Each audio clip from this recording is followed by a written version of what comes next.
As spaceships, we need to be gentle. Don't rush them. They panic when they get rushed. Is that the deal? Yeah. Got to work hard, you know. It ain't easy being a spaceship, so I'm telling you. Oh, well, what does it entail? Being a spaceship? Well, that's the scientific spaceship, is always learning as we're going along, you know. Very important, you know. Build the data matrix, you know. Source is everything.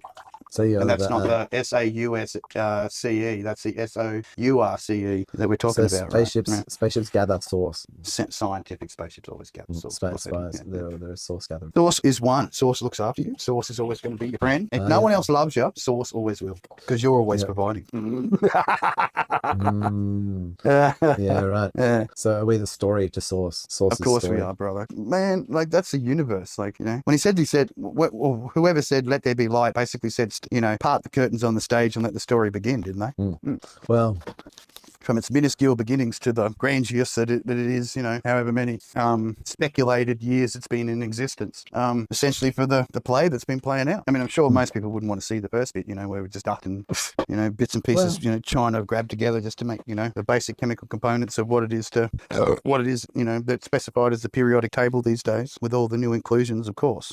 I mean, our friends at the particle smashing has, you know, defined quite a few more little subsets that we can go into depending on the material that they were separating, right? Yep. Yeah. Okay. Like a sieve. Yeah. Well, the harmony, the entire harmony of all process and particle has complete subharmonics and subharmonics to that. Like it's fractal in its harmonics as well as it is in its delivery of the light. The song exists inside the song, inside the song, inside the song, just like the story exists just inside the story, inside the story, inside the story. Does it? But they're built. You mean as in they're built on? Call it redundancy. A core. Yeah. Core redundancy. Some kind of core. So there's core some source original redundancy. There's some original fractal, source which is and an original story.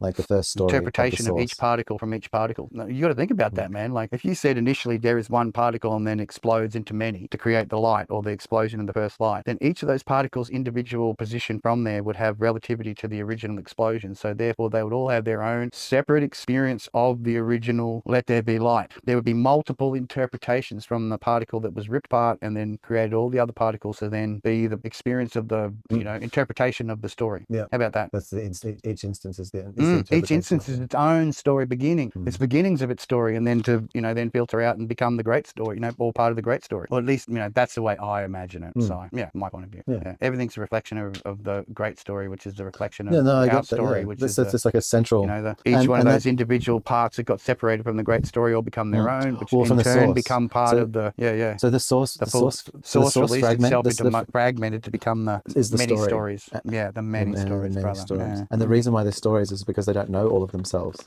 and so they're trying to they got to try and figure it themselves out because they don't have and the true spaceships work out, you know, the similarities between the stories, and they go, hey, why is there similarity? What is that common denominator? You know, I am the scientist, I'm the spaceship. You know, are there other forms of spaceship? I wonder. Oh, there'd be plenty, man. We're all individual scientific vessels.